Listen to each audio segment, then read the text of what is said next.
Okay, thanks for joining us, everyone. As Kelsey mentioned, my name is Maren Laurence. I am an attorney at Maschoff Brennan, and I'm here with Rob Stewart as well. We are both IP attorneys practicing here in Utah. So today we're going to be discussing a little bit about trade secrets and kind of a brief overview of what trade secrets are and also how we can protect them when we're working from home. There's a couple of different measures that are unique to the work from home environment that we wanted to discuss with you today. So first we'll go over just a brief introductory portion of what are trade secrets and how your business is identified as a trade secret. Second, we're going to talk about the reasonable measures you need to be taking as a business to be protecting those trade secrets. And then last, the enforcement to protect yourself from trade secret misappropriation.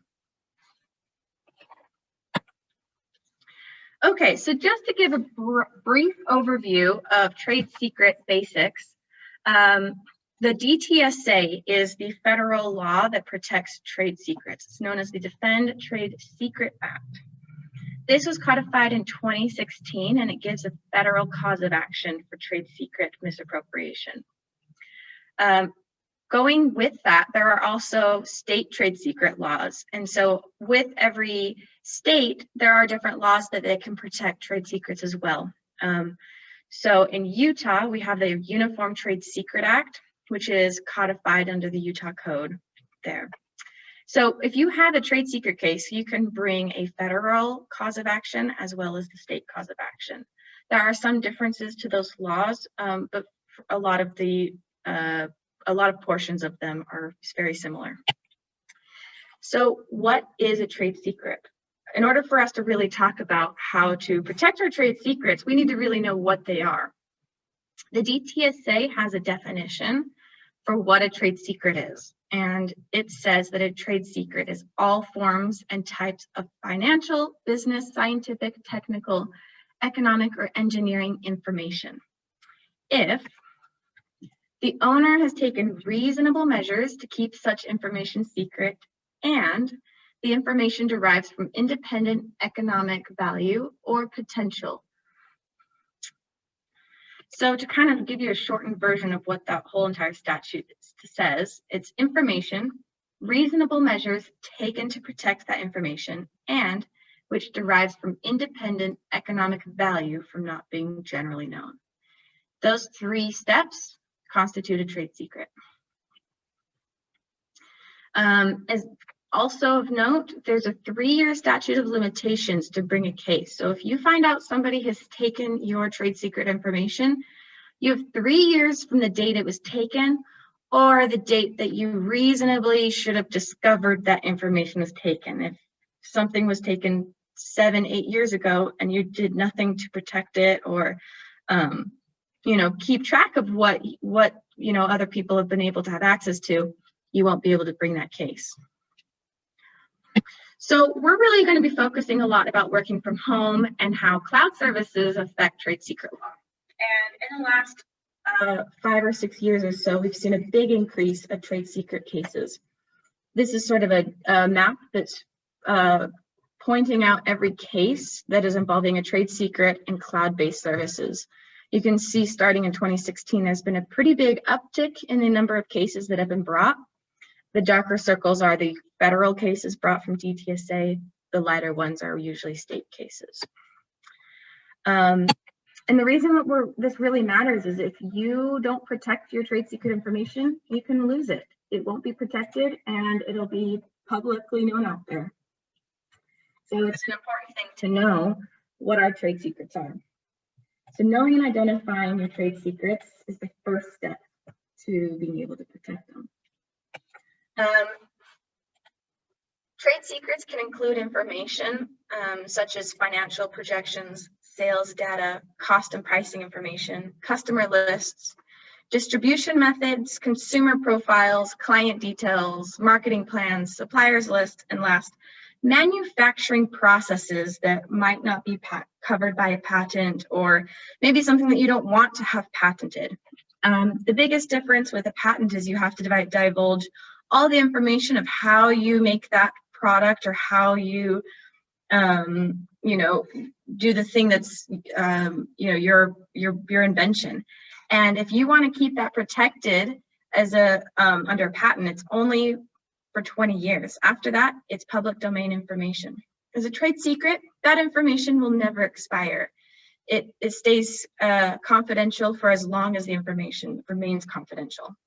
So that's where you know, you might get differences with, like, the kind of anecdotal, the Coca-Cola recipe. That's something that has been a trade secret for well over 100 years, and it'll continue to be because it's you know, protected as long as it's secret. So customer lists are probably one of the most common types of trade secrets for businesses. Every business has customers, and there's a lot of information about them in litigation. So just to be clear, for customer lists, you can't just say that a customer list is, you know, the top manufacturers of your specific industry or something. It's going to be something a little more specific than that. There are going to be the names of people that are not readily ascertainable from sources outside of your business. So once you've got an idea of what your trade secrets are, it's important to identify them. So identifying them means that we're going to put a digital tag or some sort of physical tag. The physical tag is something like the big red stamp that says confidential on the documents. Most documents these days are all digital, so you're going to need to find some way to digitally tag them as confidential.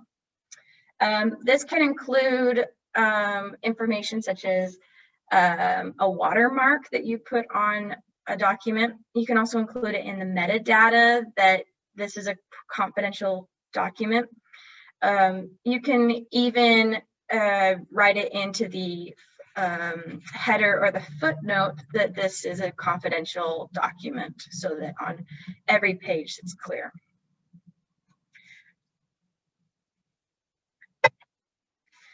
And the reason this is important to be proactive on this is trade secrets is really a passive form of intellectual property compared to patents or trademarks. And it really takes some proactive thinking. By marking all those documents as confidential, you're going to know what documents you need to protect and need to be held confidential. Because if you end up in a situation where an ex-employee takes information to a competitor, or somehow another competitor gets that information, you need to be able to be prepared to articulate exactly what information is included in the business's trade secrets. If a company fails to do that, they might not be able to bring the case in litigation. So with litigation, facts are always extremely the cases are always extremely fact specific. So the level of specificity of exactly what documents are confidential really is circumstantial, and you know, it depends on the circumstances of the case, how the information was taken, the type of information. So that's something that you would discuss with an attorney to strategize how you meet the standards for bringing a case in litigation. All right, so now that we've discussed identifying trade secrets, we're going to move into the reasonable measures to protect your trade secrets. So reasonable measures, you can think of it from one of two perspectives, and it's probably best if you think about it from both perspectives. The first perspective is, moving forward, what measures can I put into place to protect the company's information from being stolen? The second perspective is looking backwards.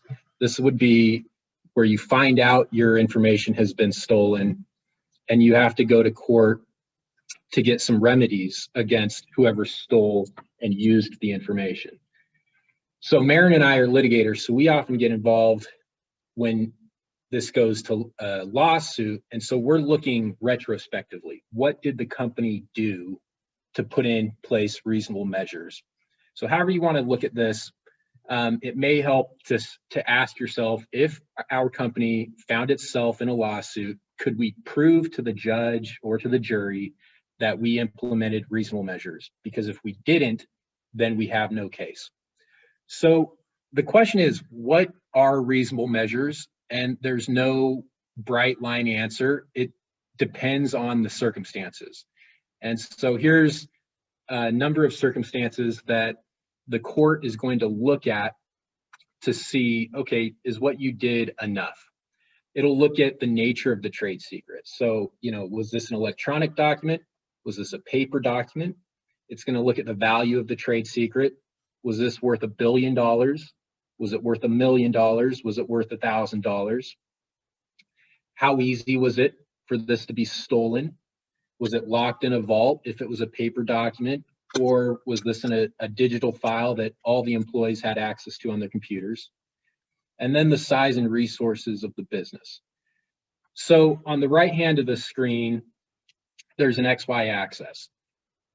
The more valuable the trade secret and the larger and more sophisticated the company, there's more of an obligation to put in more protective measures. On the left hand, the reasonable measures required, it's just going to go up. So whether you're a small business or a big business, that's going to make a difference. One thing that courts often say is, look, don't confuse reasonable measures with perfect security measures. Reasonable measures is what is reasonable for the situation. So you don't have to go to the ends of the earth to do everything possible. Generally, if you have, the world's greatest trade secret, then you probably would have to go close to the ends of the earth to protect it. So taking precautionary measures to protect secrets imposes both direct and indirect costs on the owner of the secret, and thus perfect security is not optimum security. We're going to talk about 4 categories of reasonable measures. The first is trainings. The second is policies. The third is contractual agreements. And the fourth is digital security. And there's some overlap between these categories, but if you're looking and thinking about, hey, what can we do at our company?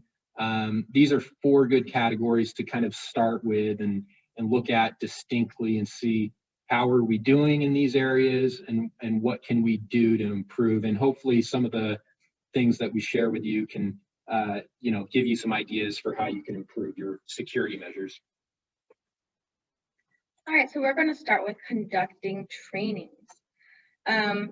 Requiring new employees to participate in some form of training is probably pretty common for most companies, and it's definitely something that's considered a reasonable measure when you're in a trade secret litigation case. So when the pandemic started a little over a year ago, I don't know about everyone here, but I certainly thought that working from home was going to last 1 to 2 months max. Going into the summer seemed just like this inconceivable idea that would never happen. But summer turned into fall, winter, here we are, and we're kind of still in a fluid work from home environment. Some people are going back to the office, some are still at home. And depending on the company, there's likely to be permanent changes to the work environment. So when all of this started happening, a lot of businesses might not have thought about actually implementing policies or trainings for how to deal with this new information now that they have employees working from home. It was a temporary thing at the beginning, and I think most of you have felt it. We're probably here to stay in some form or another. So it's important to think about those policies and how you protect your information with employees no longer just in the office environment. With that, we have people who have access to documents at home. They might be on other computers. They print out information at home. And all of these things need to be considered with this new model that we have. One of the most important things is that transfer of information, whether it's printing things out and you've got a physical copy somewhere at home, or you have it on USB drives that you're transferring things from being in the office, working at home, also on other computers. So having some sort of trainings to show that you have shown your employees what is confidential information, what they need to do with that, and how they protect it when they're at home is important to consider protecting your trade secrets. And the nature and the frequency of these trainings really just depend on the level of sophistication of your company. The bigger the company or the more sensitive the information, probably the more trainings you're going to need to provide that information. If you are a small company, you could be doing something as little as annually, but depending on your business, you might want to consider doing something biannually or even monthly.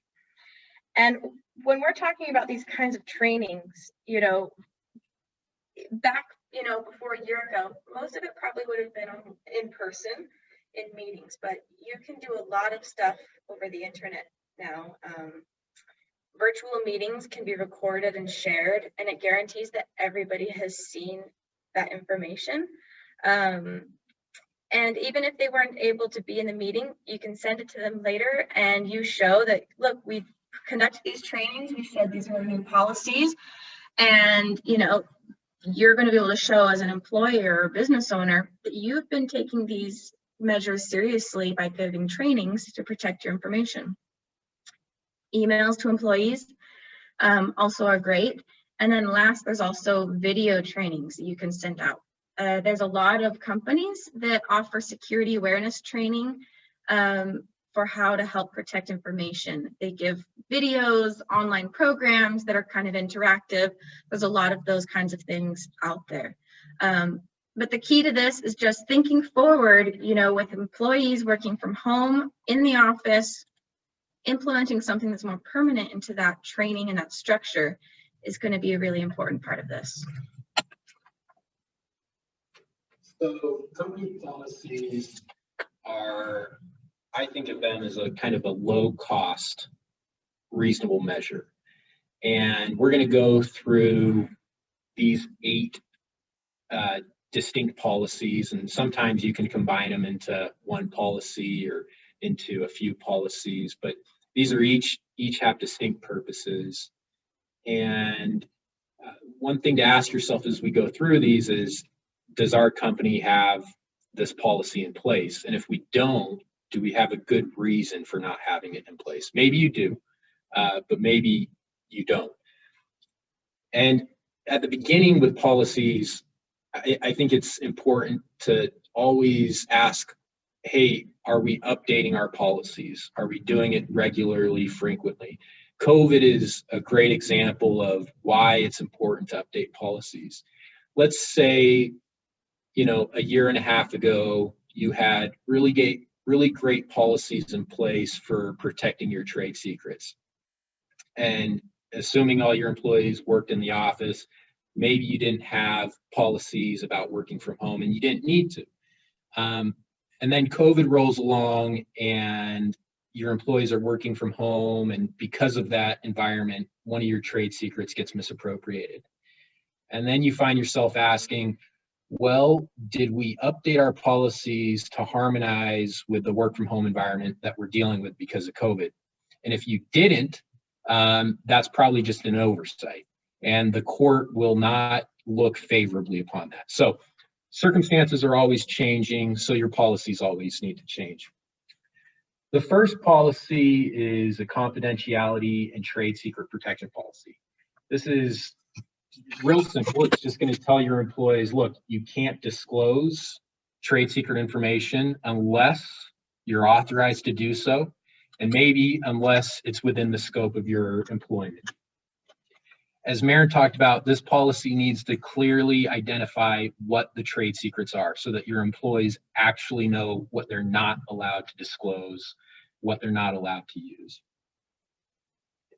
The second policy, an electronic use policy, this is going to address email, internet, social media, and it's just going to outline to the employees what they can and cannot do with these different electronic uses. So for example, are you going to prohibit your employees from using their personal emails, meaning they always have to use the company email? This policy would outline that. Same with social media. You know, are you going to prohibit your employees from discussing any work matters, confidential work matters on their social media? This is the policy where you would specify that. So I have a couple examples, good and bad, from cases that have where employers have run up against this electronic use. And the first is a good example. This is where the company didn't have a specific policy. They should have, but they didn't have a specific policy on whether the employee could use their personal email. The employee sent some confidential information from work to their personal email, then misappropriated it. The company found out about it, and it goes to a lawsuit. What was important here was the court found that the employer had a cloud network so that the employees could access information from home through the cloud, and they didn't have to, because of that, they didn't have to use their personal email addresses. So the court looked at that and said, okay, in this case, the use of the personal email was inappropriate because the company had a cloud network that, made no need for the personal email address. What would have been best is if the company had a specific policy on personal email use. A bad example with personal email, same setup, the employee used personal email to transfer some confidential information, lawsuit pops up, and during the lawsuit, it came out that the company, the supervisors had been emailing the employee through the employee's personal email address. And when the court found that, it said, look, you can't tell me that you took reasonable measures with respect to email accounts because the company were using this employee's personal email account. So, the bottom line is, think about what you want to allow and disallow for electronic use. Specifically, I think probably pops up the most is personal emails. Do you want to prohibit it altogether? Or do you want to have limitations? You need to have something in your policies that talk about that. The mobile device, bring your own device policy. I can't think of a situation where you wouldn't need to have this policy, because it seems like most employees are using their mobile device in some way for work purposes. And this is just, I think, going to do a couple things. The first is it's going to inform the employee that, look, you don't have a complete expectation of privacy for your mobile device if you're going to use it for work, meaning the employer may have some access, some authorization to look at what you're doing on your mobile device. And then the second and bigger issue is just outlining what the employee can and can't do with the mobile device. Let's just say a cell phone with company information. This policy would also require the employee to register any mobile device with the company, so the company knows what mobile devices the employee is using. It would have reporting measures that the employee has to follow if the cell phone is lost or stolen. And then it would probably even have something that talks about, let's say you get rid of this cell phone, let's say you sell it, you throw it away. It's going to have some procedures in there that the employee has to follow to basically wipe out the cell phone. The removable media, what we're talking about here are, thumb drives, external hard drives. And the question is, what are you going to allow your employees to do with removable media? Are you going to allow them to come in with a thumb drive to transfer files or not? Or are you going to limit it in some way? And you just need to think about how you're going to, what you're going to allow with removable media.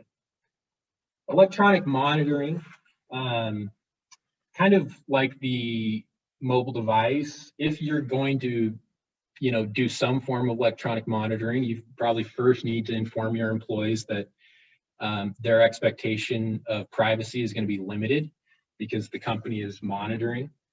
But electronic monitoring, this is an area where you're going to need to talk to some IT folks. You're going to need to talk to your HR folks. You're probably even going to need to consult an attorney because there's a lot of state laws, even federal laws that,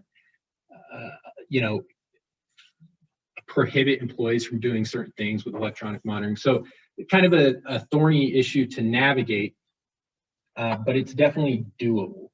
And so you'll just want to look into that and think about if that's something you want to do. And we'll talk about that a little bit later when it comes to monitoring employees' emails, what's doable and what's advisable.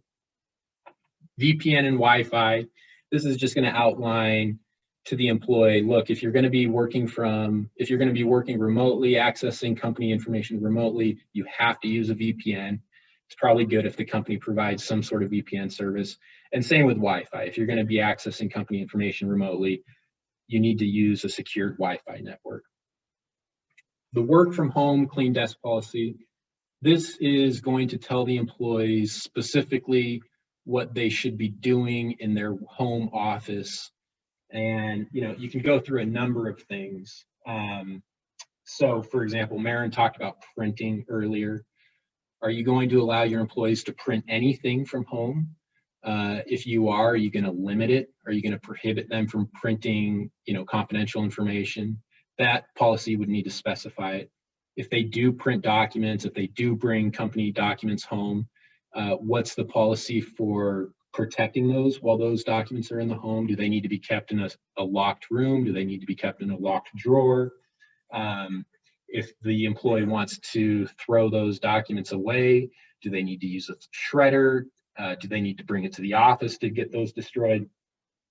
This would just outline all of those different considerations. There's others that are more novel. Are you going to allow your employees to work in a room that has, for example, Alexa plugged in and presumably able to listen to what the employee is saying on, for example, a company work call?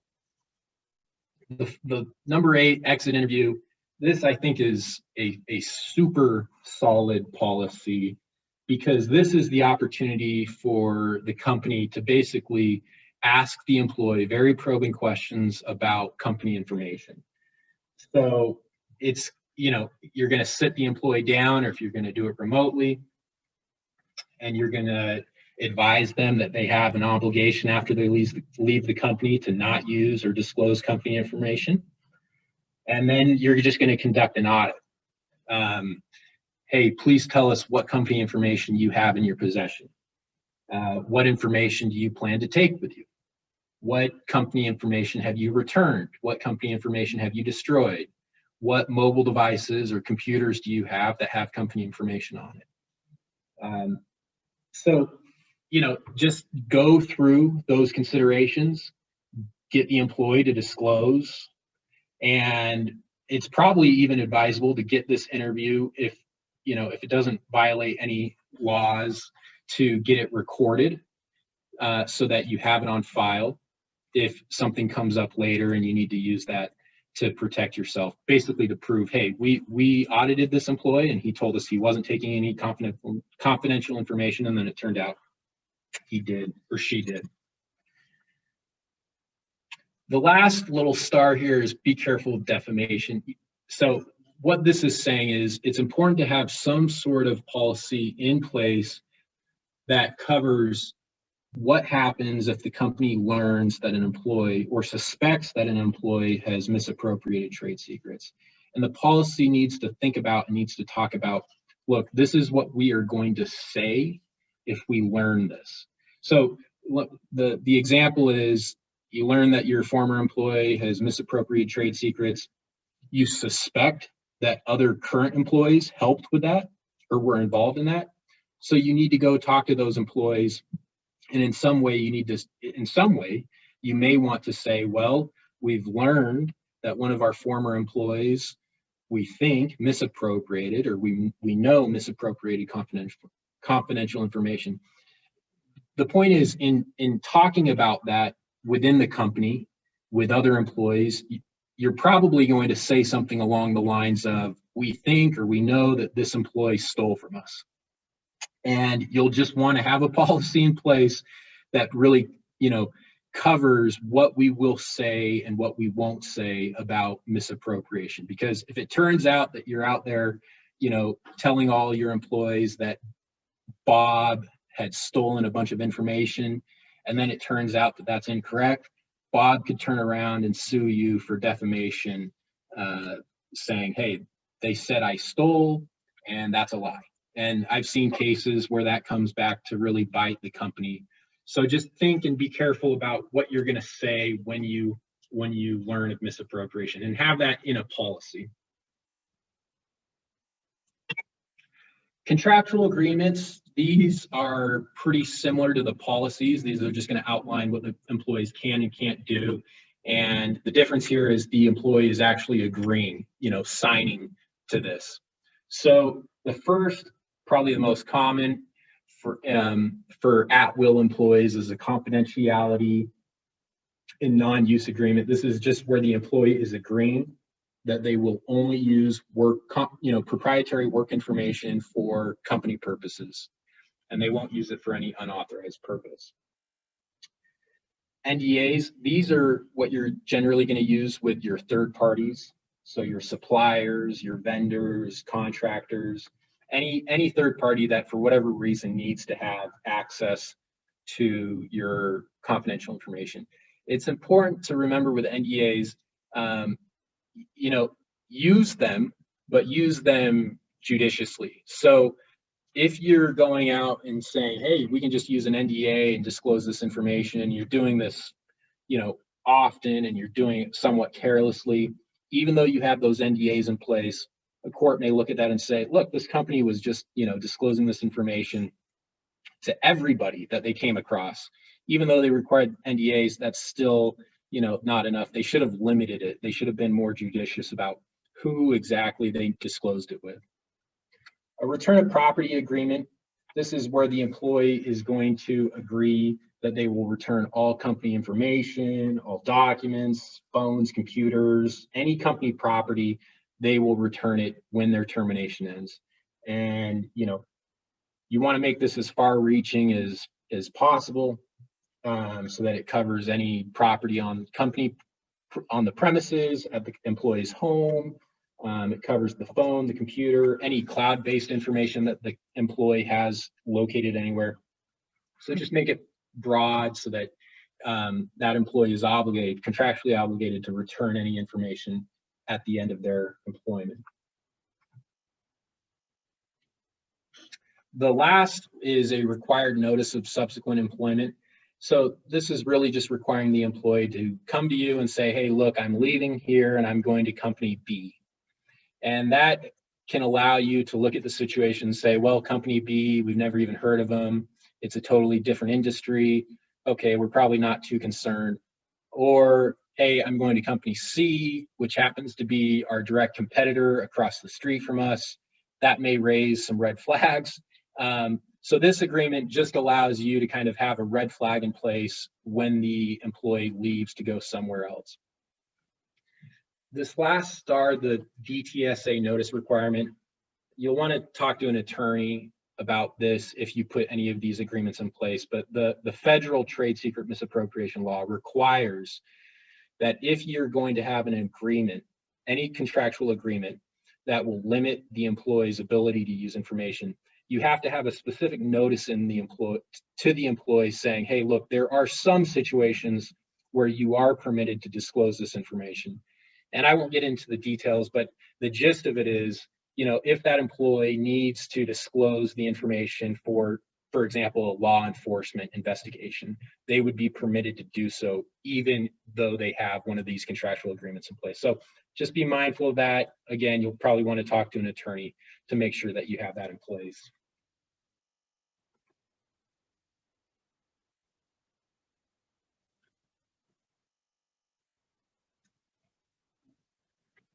Okay, so for the last part of reasonable measures, we're going to talk about digital security. So there's sort of 5 different aspects of this that we're going to touch on and discuss. So first, we have how you're going to electronically monitor employees. Second is how you restrict access to confidential information. Next is cloud provider contracts, which we'll discuss, and the confidential designation. That's kind of what we mentioned before about including that information, marking something as confidential. And last, the VPNs and dual authentication and other measures to help protect you digitally. So the first issue we'll talk about with electronic monitoring is email activity. And the broad question is, hey, if we want to monitor every single email that comes in and out of our employees' accounts, can we do that? Will it be effective? Is that a reasonable measure? And I'll start with the last question first. I from the cases that I've seen, monitoring your employees' emails does not seem to be a reasonable measure that the courts require. In fact, I don't know that I've seen really any cases where a court said, well, you didn't monitor your employees' emails, so no reasonable measures were taken, so your trade secret claim fails. I just haven't seen that. And, the reason for that is probably because email monitoring is difficult, at least doing it proactively. It's a different question if you're looking retroactively where you suspect some misappropriation and you want to go back and see what emails were sent and received. But doing it proactively can be difficult. But there are some, measures you can put in place. So this goes back to personal emails. If you don't want your employees using personal emails like their Gmail account, then you could go in and you could block that domain if they're using a company computer, for example. And then another feature is Microsoft 365's data loss prevention, or DLP. And if you're not familiar with this, it's worth talking to your IT folks about it or just looking it up online. This is where you can go in proactively. You can put in, and they call it policies. You can put in, basically, think about it as you can put in certain search terms that will be monitored. So if an email is sent and it has a specific term in it that you've identified or flagged, that email will get flagged and even stopped. I've seen this used a lot for social security numbers. It basically can say, hey, this email has a social security number in it, and we don't want to send that out, so it gets blocked. So that's a feature you can look into with emails. With USBs and hard drives, external hard drives, the question is, can we monitor if somebody plugs in a thumb drive or some other external hard drive? And again, you'd probably want to talk to your IT folks about this. I think generally the answer is that's pretty difficult, although there are some things you can do, like requiring any external hard drive that's plugged into a company computer to be automatically encrypted if the employee wants to use it. So there are some things you can do to protect yourself with USB and hard drives. But same with emails. I don't think I've seen a lot of cases where the court said, well, you weren't monitoring your thumb drives, so no reasonable measures. I just haven't seen that. And then with cloud activity, and Maren's going to talk about this a little bit later, there are cloud providers that you can set up different features to monitor what's going on the cloud, access to different files. And, like all things with trade secret misappropriation, it's usually easier to do if you're looking retroactively at what was done instead of trying to prevent something proactively.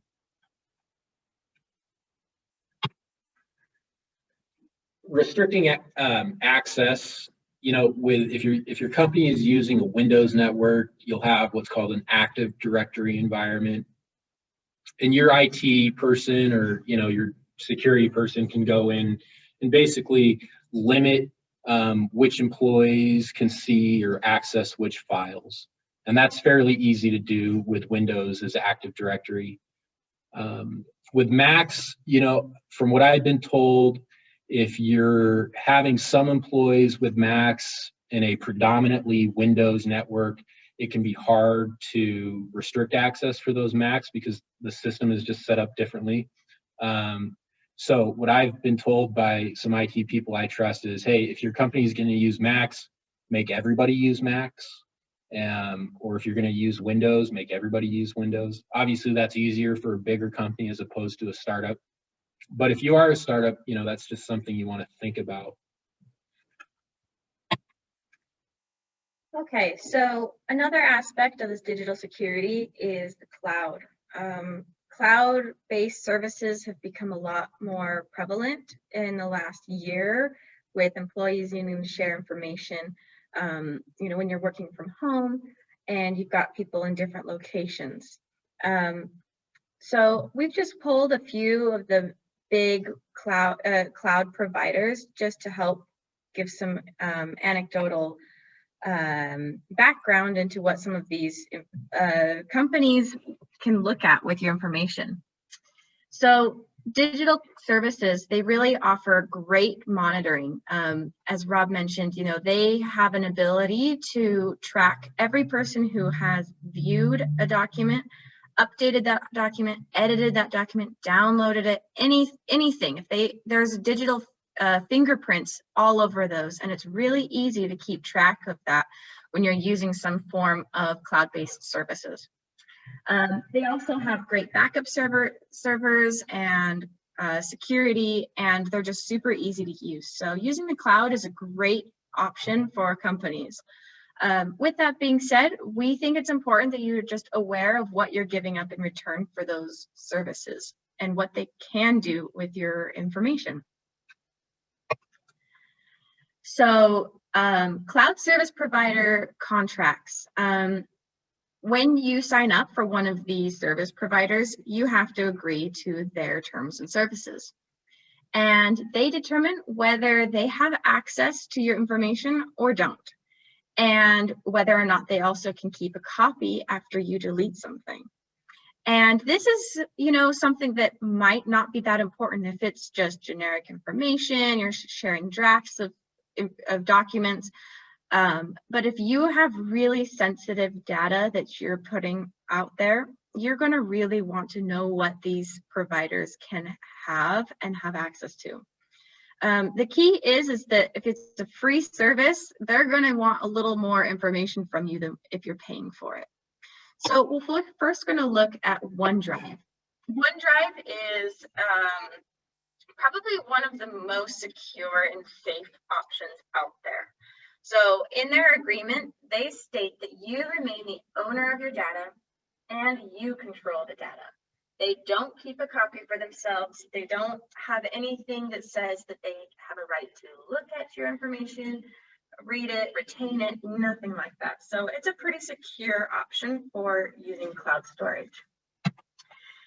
Similar to OneDrive is Dropbox. Dropbox states, in their words, your stuff is yours. And they don't have any rights to it except for really limited things to enable them to offer you services. Those services include, you know, tracking how much storage you're using, types of files so they can offer other features to add on to your package and things like that. So those two, I think, are very similar in their security. On the flip side, we've got the Google Drive. Google loves to have information, and their licensing agreement is pretty broad. And if you're using it, I think it's important you know what information they are allowed to look at. So their license states that your content remains yours, but you grant Google permission to use your content through its license. And this license is granted worldwide, you know, without any exclusive rights, or you know, they have exclusive rights to review it, and they don't really explain what their limits are. It's kind of broad when they say permission to use your content. So that's sort of an open-ended thing, and it's kind of important to know that they've really got those rights with your license. However, if you use Google G Suite, this is something that you can pay for and most businesses would probably use as opposed to just the free Google Drive. This does provide a little bit more information for what belongs to you. They don't have as much access to your information as with the free one. So the key between these is it's a free service versus the paid service. So the more free, the less likely you are to have those protections. The last one to look at is the iCloud. iCloud does not claim ownership of materials or content that you put on the cloud, but by putting your information on there, you're also going to agree to grant Apple a worldwide royalty-free, non-exclusive license to use, distribute, reproduce, modify, adapt, publish, translate, and publicly display your content. This is very similar to the Google Drive, but instead of just giving you a broad, open-ended license to use, they're going to actually say everything that they're going to be able to do with it. So in this, they have a right, that last one on there, to publicly display your content is really relevant to know and just be aware of. It's probably not likely that iCloud or Google are going to go out there and take your information and publicly post it, but you know, there have been cases. There's a case where a Tesla employee uploaded all of the OneDrive source code to his iCloud account so that he could take it to a competitor. By him putting that information on the iCloud, in theory, Apple could have had access to that information, which, you know, would definitely be not someone that Tesla would want to have their information in the hands of. So, you know, just be aware of what these services are providing to you and what kind of information they get to keep. There's a lot of pros and cons to these cloud services. You know, they're super accessible for your employees. They're so easy to monitor and use, especially for that retroactive monitoring that you can see who's touched that document, who has downloaded it. And it's pretty cheap and efficient to run through this program rather than having your own server. That being said, it definitely is easier for more people to access confidential information. Employees can much more easily open folders, share documents, and the like, and you don't have control of those platform terms. With that being said, cloud service providers are definitely something here to stay, and they're important for businesses to be efficient. VPN and multi-layer authentication, this is becoming more and more commonplace. And so if your company isn't using these, you know, the question may come up, well, were you falling below industry standards? So these are things worth thinking about if you're not using them. VPNs, this is just going to, you know, provide a secure remote network or access to the company's servers if your employees are working from home. And then multi-layer authentication, this is just going to allow another layer of protection if, you know, employees' login credentials become compromised. There's another layer of authentication that someone would have to go through to access the company's information. So think about implementing those if you don't have those in place already. Enforcement, we just want to give you a little picture of what things could look like if your company finds out, hey, something's been misappropriated and we need to take legal action. And it is important when I say need to take legal action. You know, if the company learns that information was misappropriated and they just kind of put it off to the side, that may be evidence that the company doesn't think the information is is a trade secret to begin with. I mean, presumably, if it was, the company would be pretty inclined to do what they need to do to take legal action. And so we'll go through, you know, some pre-litigation steps, basically before a lawsuit gets filed, and then we'll just run you through what happens when a lawsuit gets filed. And this is just big picture. But pre-lawsuit, one of the first things you'll want to do is, if it's a former employee or even a current employee that you learn has misappropriated the information, you'll want to send them a letter basically saying, look, these are all the obligations that you're under with respect to our trade secrets, and this is where you would go and talk about any agreements that the employee signed or any policies that the company had in place. And then a cease and desist letter. You have our trade secrets, you've misappropriated them, do not do anything with them, return them immediately, destroy them. Then in a letter to the employee's new employer, hey, you just hired Sue, and Sue used to work for us, and we suspect or we know that she has our trade secrets. Do not access that information from Sue. Don't do anything with that information from Sue. Notify us if Sue gives you any information. That's, you're putting in this likely a competitor on notice that, hey, we know about this, and if you do anything as the competitor, we may take legal action against you as well as the former employee. And then, if necessary, you'll want to involve law enforcement and then conducting a forensic review. Once you learn about what that employee has done, access whatever information you can that employee had, their computer, their phone, and try to find, where that misappropriation occurred if you can, and store that forensic review so that you can use it in a lawsuit if you need to. Then, and I'll say about all these steps, you'll want to consult an attorney for all of these things. And in fact, the attorney would probably help you with all of these things. Then once you get to the point where a lawsuit pops up, your attorney will be familiar with all of this, but there's a variety of claims that you can bring against that misappropriator. I won't get into too much detail, but the first two bullet points, misappropriation and breach of contract. One of the reasons that it's important to have those contractual agreements that we talked about earlier is it's possible that you bring a misappropriation claim and a breach of contract claim.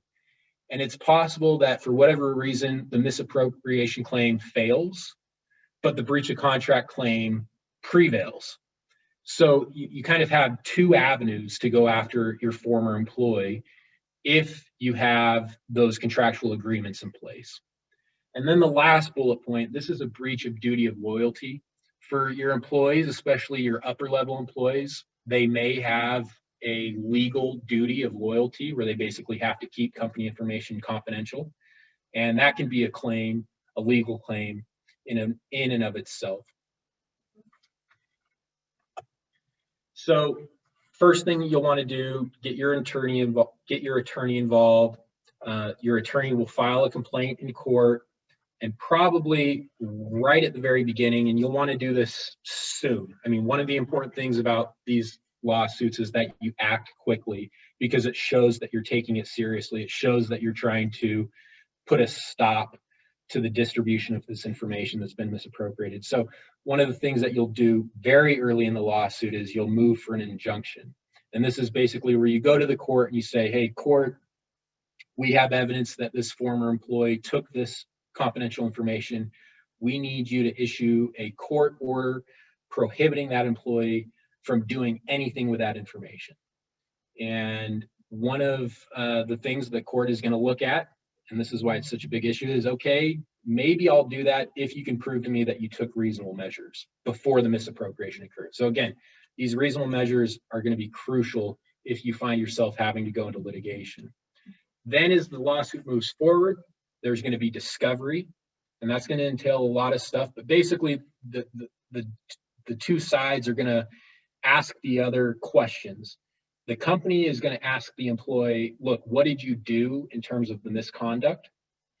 Did you, in fact, walk out the door with this confidential document?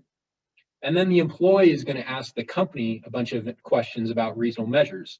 Did you have policies in place? Did you have contractual agreements in place? Did you put confidential designations all over your documents or your files? Because the employee is going to try to prove that the company just didn't put in place reasonable measures. And then things will either go to a jury trial or a settlement.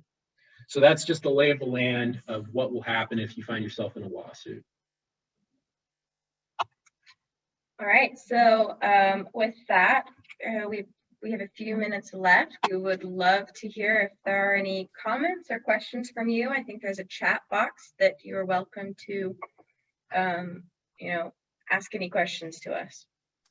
There actually is one from Carol Lee. She wants to know, how important is it to have an attorney help or at least review company policies? Is it more about just getting them on the books, or do you worry about quality later? Take that one. Yeah, I think the answer is yes to everything. So it's important to have an attorney involved. It's important to do it sooner than later. And it's important that you have high quality policies. And, having the attorney involved will, it's likely that you'll have a better policy in place. Really, one of the big points about having the attorney involved is there's a lot of employee protection laws in place that you don't want to cross the line on. So, for example, employees under some federal laws, they have the legal right to talk about their work environment. So if somebody was working in a sweatshop, they would have the right to talk about, hey, I work in this factory and it's just terrible conditions. And so if you had a policy in place that said you're not allowed to say anything about your work environment, that policy would run afoul of the law. So this is where you want to get attorneys involved just to make sure that your policies comply with the law. But yeah, you want to do it sooner than later. The longer you wait, you're putting yourself at jeopardy of waiting too long and something happening in the meantime. And there's a lot of good attorneys who can help with this. Maren is one of them. So.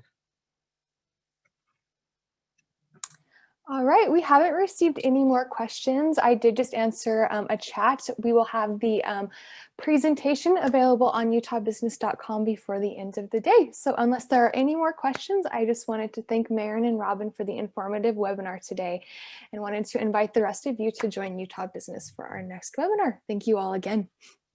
Thank you. Thank you.